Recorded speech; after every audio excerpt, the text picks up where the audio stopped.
The Wisconsin Interscholastic Athletic Association, or WIAA, has updated its policy on student-athlete eligibility. Executive Director Stephanie Hauser announced the board has voted to comply with new federal directives.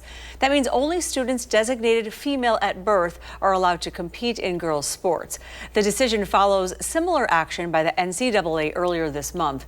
Republican lawmakers who previously pushed for a statewide ban have praised this move. Yes, I am elated. And I will tell you, we planned on reintroducing the women in sports legislation. I'm glad the WIAA joined the NCAA and used some common sense, keeping women's sports for women. Well, in 2023, Governor Tony Evers vetoed a similar bill aimed at banning transgender athletes from participating in women's sports, and reactions are pouring in from transgender advocacy organizations around the state. Our Maddie Himes sat down with a local advocate to discuss the policy.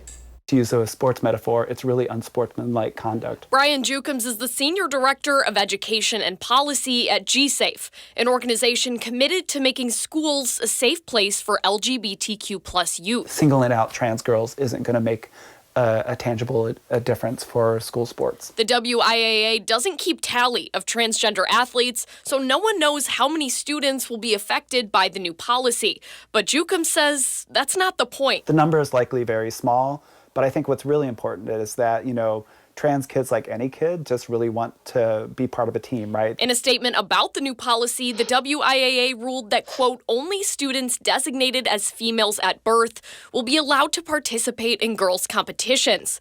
The ruling mirrors a similar NCAA policy and an executive order by President Trump, both enacted earlier this month. Adopting a rule that says you can't be part of that team, that's harmful to our kids, and that teaches the wrong lessons to their teammates. It also repeals a previous WIAA policy enacted in 2013.